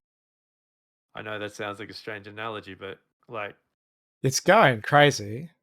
I don't know but how the anyone does. It's but fucked. yeah, but petrol prices, the only reason that people accept the petrol prices as they are now, even though they're not happy with it, is because it's minimal increments, minute increments over time, over long periods of time, to the point where it has a significant impact on our lives. But it's one that we've brought into our lives and accepted as something that we're not happy with, but we are functioning in that environment. And that's how most of these types of changes work, is that it's an adoption for an immediate benefit that has long-term consequences. That's why I said smoking.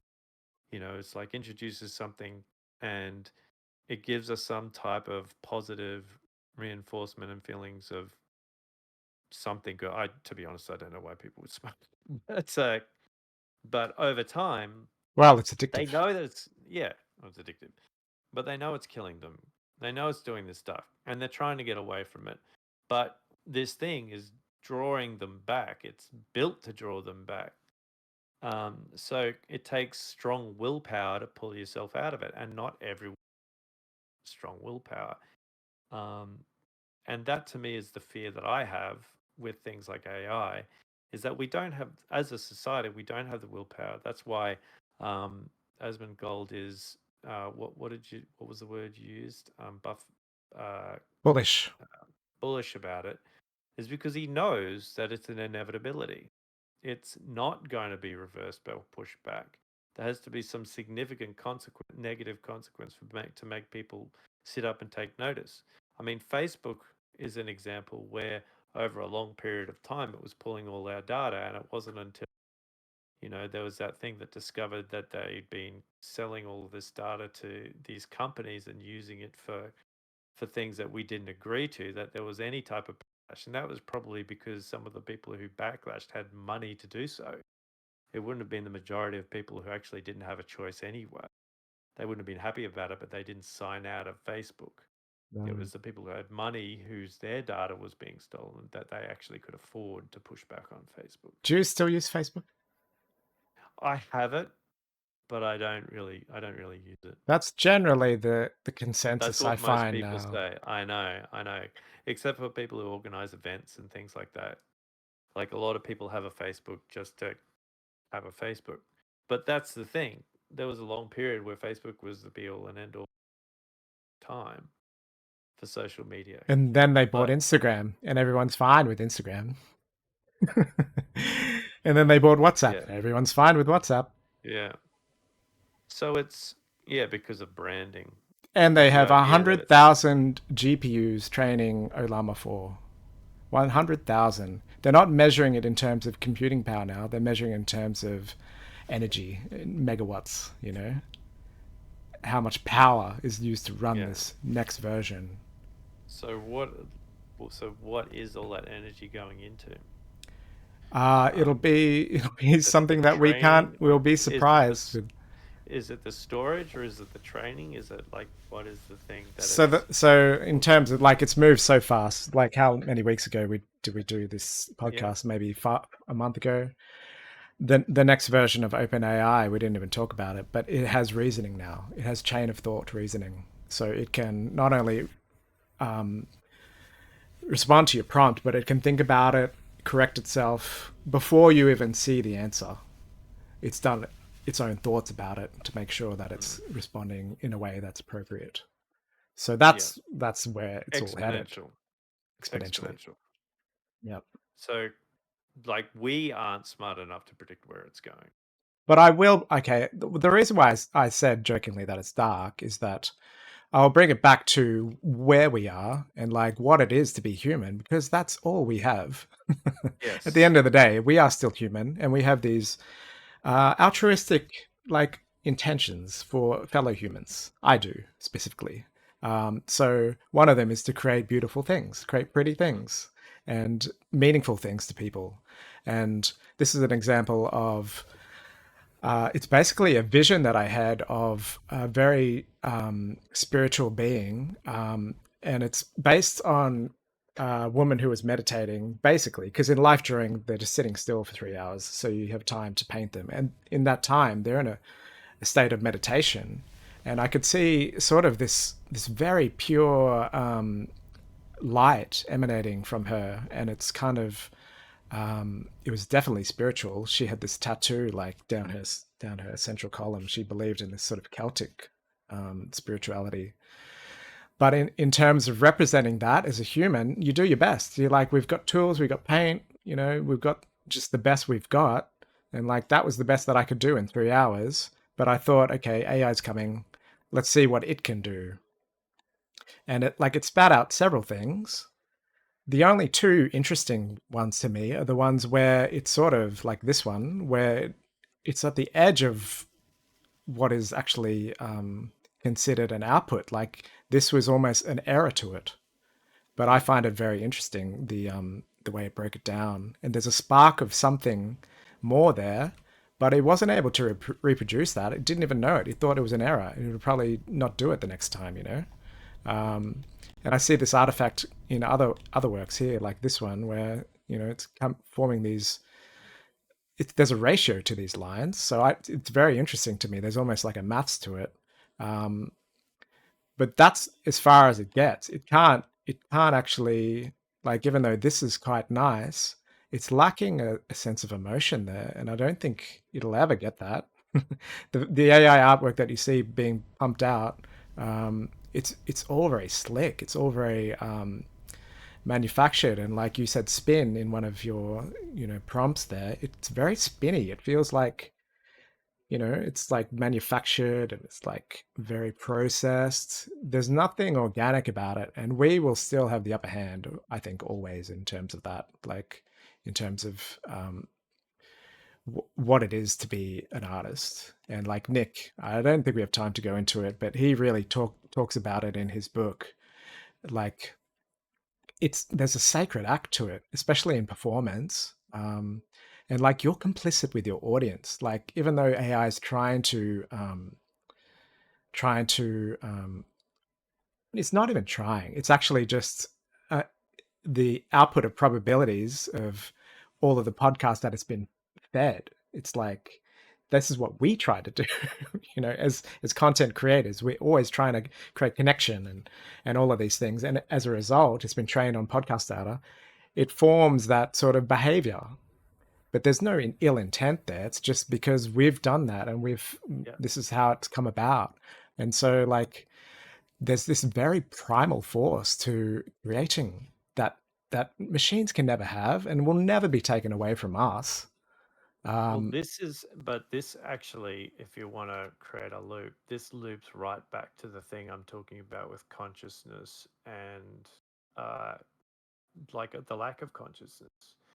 Is that if something is so advanced as to be reflective of something that we interpret to be consciousness, how do we, like, does it matter that there is consciousness or not behind it if it appears exactly like something that a conscious person would create? Like, we can say that it lacks soul, but is that just because we know it was created by? Well, I'll give some lyrics then from his album. On the shore of the lake, an old man sat and watched a woman bathing. With its golden touch, the light was such that the moment was worth saving. And this is like pure poetry to me. This is the opening line from his album. And there's something that tingles your spine when you hear that. And AI won't ever even get close.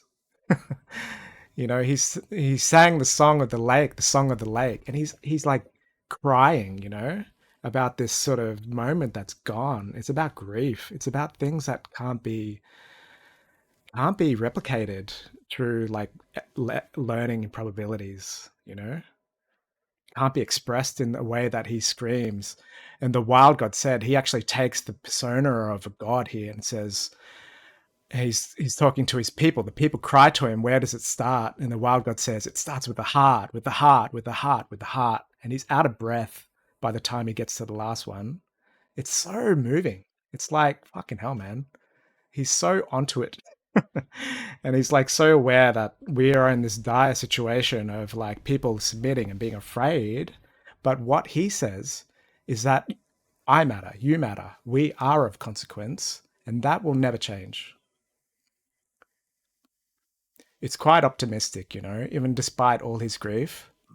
I think I might get into this like the next episode because it's Yeah. quite good. But Well, I think it's important to recognize that you do matter, and it does, and that's a that's a different conversation again. Like on top of what I'm talking about, that's basically what AI is doing to us as a whole species.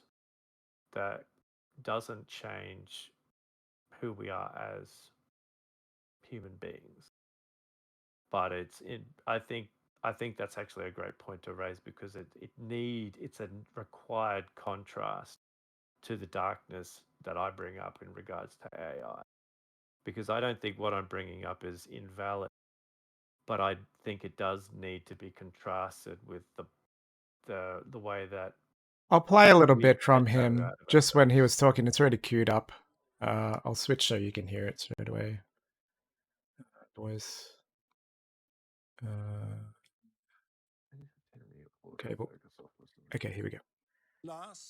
These guys know it's one of the last legitimate opportunities we have for a transcendent experience really left to us. And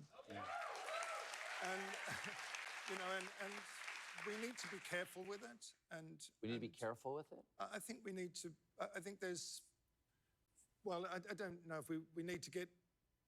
You know, but I think there's forces out there that are expressly designed to take the creative act away from us, with especially with AI as it's coming out at the moment. To purely industrialize it. Well, to create music as simply a product, and to take away the actual creative. The creative experience is seen as a sort of impediment on the road to the product itself. That worries me a lot. Music is magical to me because it does what magic does. It causes an effect at a distance. It can reach inside and change your heart and change your mind without touching it. Absolutely can. And to play music live as a kind of communal experience, there's nothing really quite like that. To stand on stage, to perform to people is a genuinely transcendent opportunity, and I take that, you know, I take that very seriously, as one would take a sacred act seriously. Yeah, it's amazing. And this happened like the day after of our podcast, and I was like so switched onto it. I was so aware that this is the voice, this is what needs to be discussed, you know.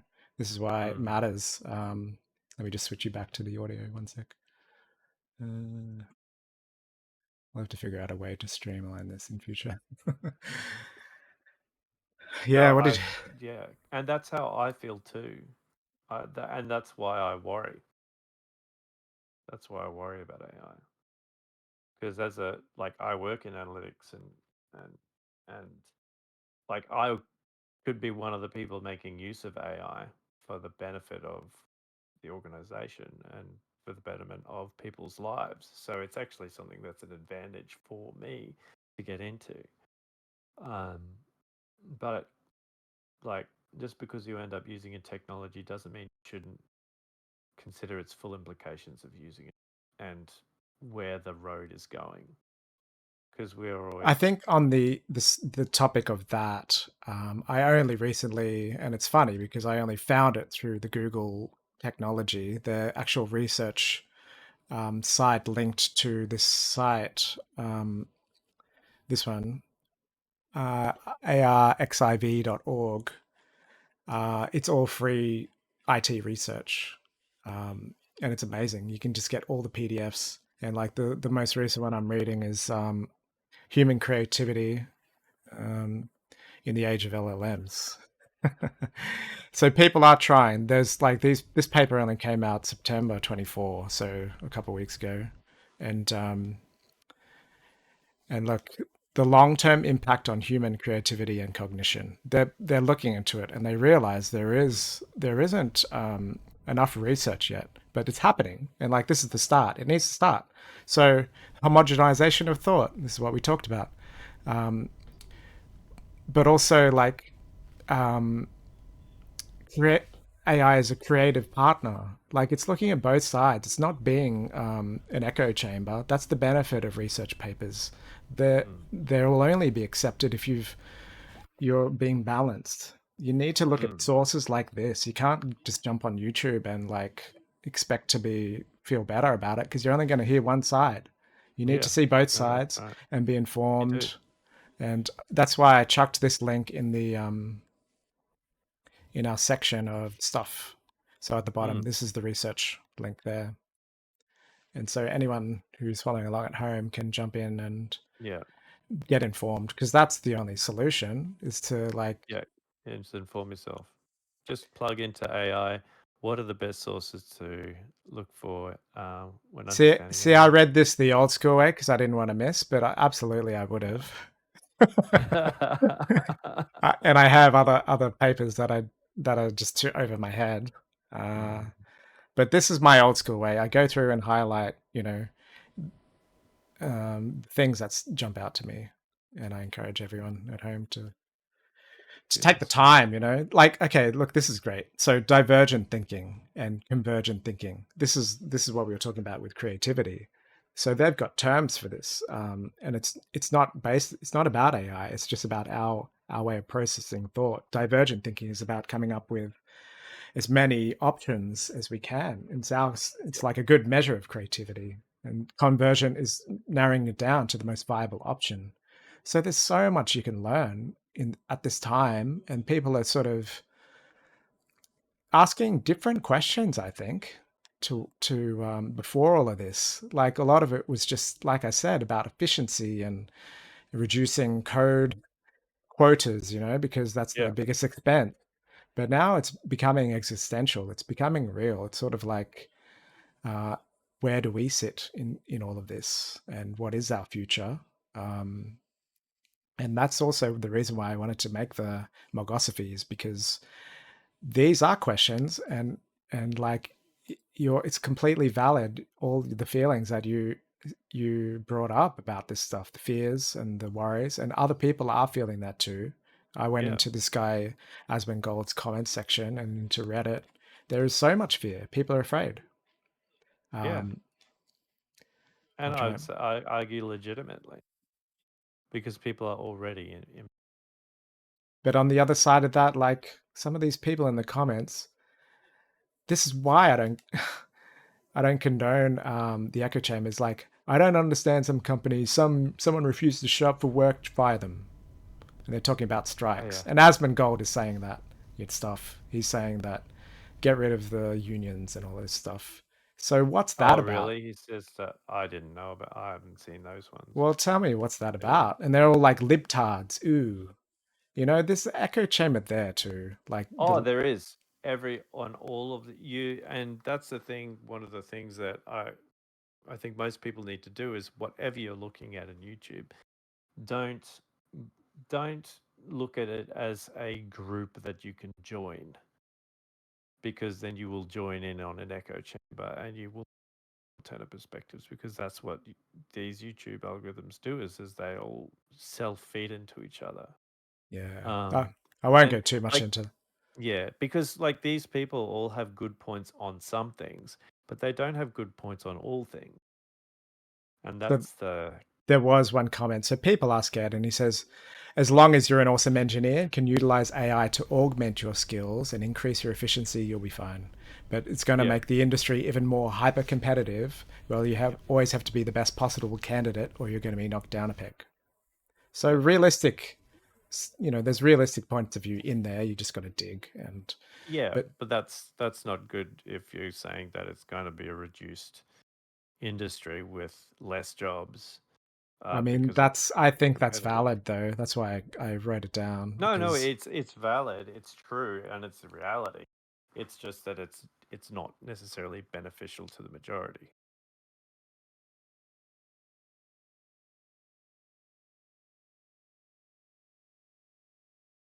So, any closing thoughts?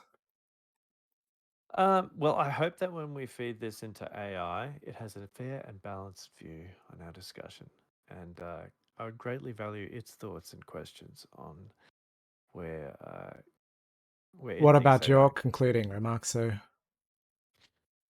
Look, for the audience? For the audience, my concluding, well, so there's a lot to unpack when we like it. There's a lot to unpack when we talk about AI, things like creativity, because the reason I think that we talk about creativity and AI is because it's both it's something that can be used by AI to replace people, but it also is something that I guess we are looking at it from what creativity with AI so looks like. I guess for me, sorry, I'm being a bit umming and ahhing here. I have concerns about AI. I also want to hear and expand my knowledge to understand like the positive aspects of where this can take it. Because if it's an inevitability that AI is going to like give us greater capability to do things more quickly and alleviate our need to do certain things, what are we going to do when we don't have to? So if there's no physical automation, how have we supplemented that in society? If there's intellectual automation, then how does society supplement that? How do we change? Because it's not like the population is getting significantly. It's not the population isn't reducing as much as technology is increasing in its abilities. So, like, I'm not saying that the population's not going down in certain areas. I'm just saying that there's going to be a lot of people who are impacted. So I want to know how society adjusts to it, really. So how do you think society can adjust to the new artificial age of intelligence? I think that's a good one to end on. Hey, it's been a good episode. Thank you. Thanks for everyone Thanks, for guys. tuning in. Have a stopping. Stopping. Be sure to leave a comment and have a listen to Star Wars for some Yeah, relaxation. listen to Star Wars. It doesn't sound like this. See you guys. Stopping now.